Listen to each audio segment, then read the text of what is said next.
I see us as in this moment, kind of a precipitial moment, if there's such a word, kind of standing on the precipice, standing on the edge. This moment in time on a whole bunch of different fronts. We're in this moment on time on the economic front, where you've got two really quite, well, arguably more than two, quite significant forces economically in the United States. You've got the globalists, the internationalists, principally the transnational corporations in other countries that want us to sign all these free trade deals that open the United States up to other countries. Every developing country wants to be China when they grow up, right? They want to make all of America's stuff in their country and sell it to us. So you've got that. You've got the Republicans and conservatives in Congress and the billionaires who fund them, who really don't think it's an appropriate role of government to make sure that the food you eat is safe, the water you drink isn't going to poison you, even if it's slowly over time with micro amounts of arsenic or benzene, who don't believe that your pharmaceuticals should be regulated and carefully controlled, who don't believe that the quality of the water in our rivers and streams is of that great consequence, who do believe that businessmen and women should be making all of these decisions. This is what Republicans mean when they say no small government, less regulation. Dirtier air, dirtier water, poisoned food, unreliable drugs. Let's just go back to the way it was, before the Food and Drug Act was passed and before the USDA came into being. And before the EPA was brought about. When the Cuyahoga River caught on fire, when Lake Erie was completely dead. Let's just go back to that. It was much more profitable for the big companies. So you've got that political force. You've got the bankster political force saying, don't regulate us. We want to play with trillions, hundreds of trillions of dollars, and we want to do it with government backup. And then you've got a populist uprising in the United States on left and right. Ralph Nader wrote a brilliant book about this called Unstoppable, as I recall. Had a long conversation with Ralph on the air back 5-6 months ago when the book first came out.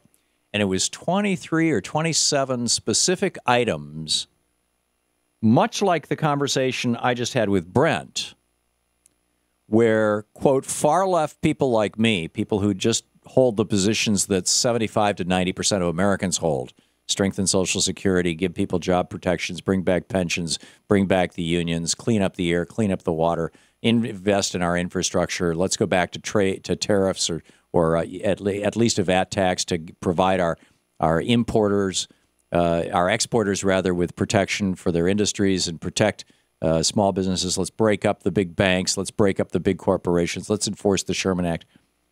All that kind of stuff. You've got that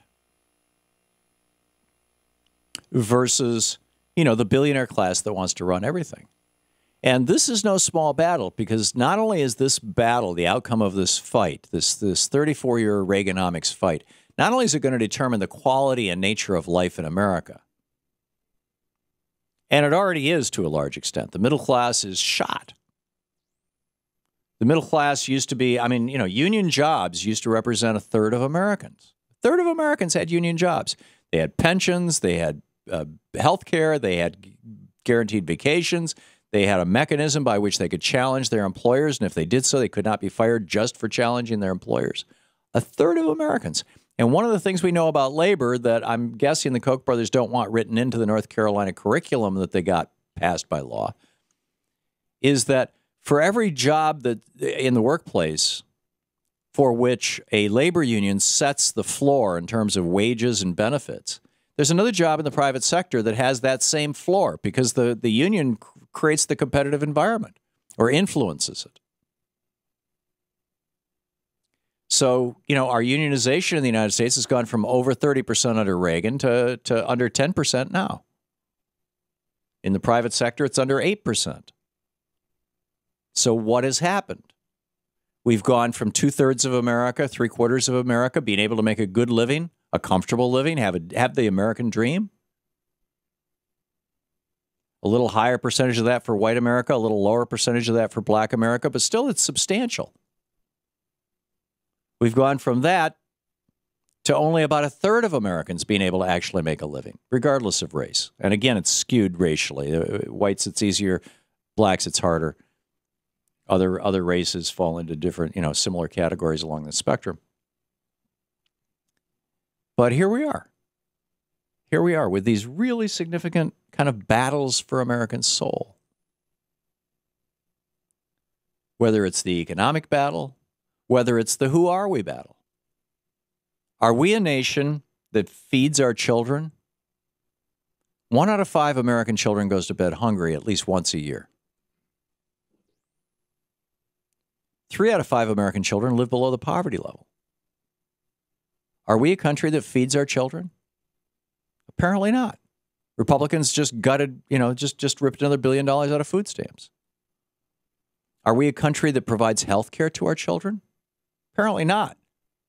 In over 20 of our states, Republican governors and Republican legislatures have refused to extend Medicaid so the children of low-wage working parents can get health care. Well, by refusing to extend it, they're refusing to give it to those children.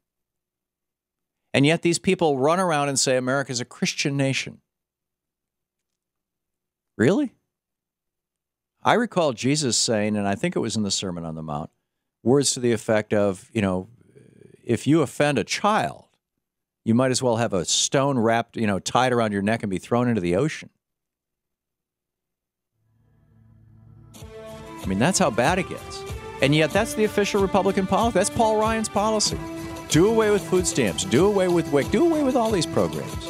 They just make people lazy, Well, in a time when there's no jobs, how the hell are you supposed to find a job whether you're lazy or not? And why is it that when the job market gets strong, unemployment goes down? It's suddenly people aren't interested in being lazy anymore. They never were. You're listening to the Thom Hartmann Program. Call 202-536-2370. So we have essentially a battle for the heart and soul of America and the future of America. Stay tuned.